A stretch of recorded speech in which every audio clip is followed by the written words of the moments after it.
Pastinya Anda familiar dengan khotbah tersebut. Isi khotbah soal war takjil antar umat Islam dan umat Kristiani inilah yang membuat Pendeta Marcel Saerang viral di media sosial.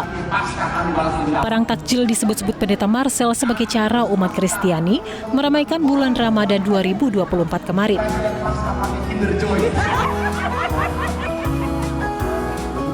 Isi khotbah pendeta milenial ini pun memicu reaksi positif dari warganet. Pasalnya khotbah tersebut juga dinilai sebagai bentuk toleransi antar umat beragama. Pendeta muda bernama lengkap Steve Marcel Saerang memang dikenal sebagai tokoh agama yang sering menyebarkan nilai-nilai damai dan toleransi. Tak hanya melalui khotbah, nilai damai dan toleransi ini juga ditorehkan Pendeta Marcel melalui sikapnya.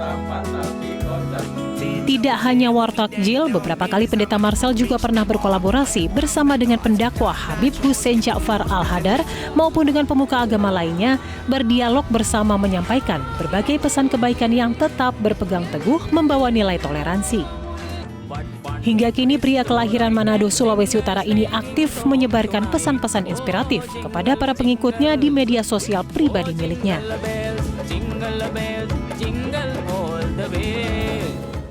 Jadi ini memang pendeta yang satu ini cukup unik, gaya penyampaian pesan-pesan Natalnya, pesan-pesan untuk umatnya itu juga agak kurang kurang biasa begitu, anti mainstream.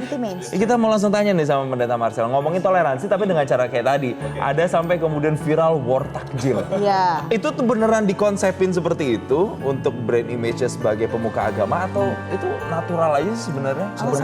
Sebenarnya sih saya tuh pendeta yang berwibawa sekali sebenarnya. Gitu ya? Oh, kalau harapannya begitu ya. Pada kenyataannya susah.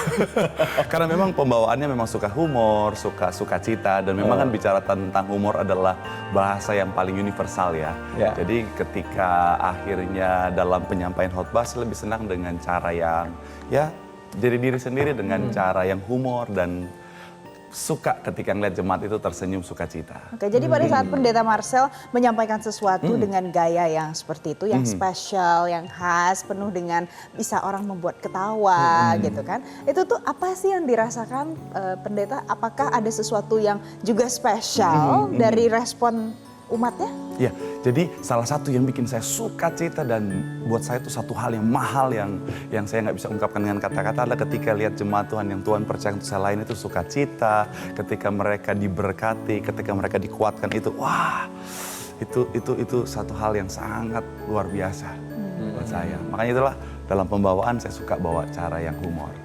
Tapi kan ketika menjadi seorang pendeta muda, kemudian mungkin cara-caranya bisa dikatakan dalam quote-unquote tradisional. Mungkin nggak biasa pendeta dengan seperti ini karena pendeta-pendeta yang mungkin kita bisa lihat kan serius mereka, iya kan ke jemaatnya seperti itu. Tapi dengan cara seperti ini ada nggak sih sebenarnya umat yang justru juga nggak masuk atau mungkin kurang suka?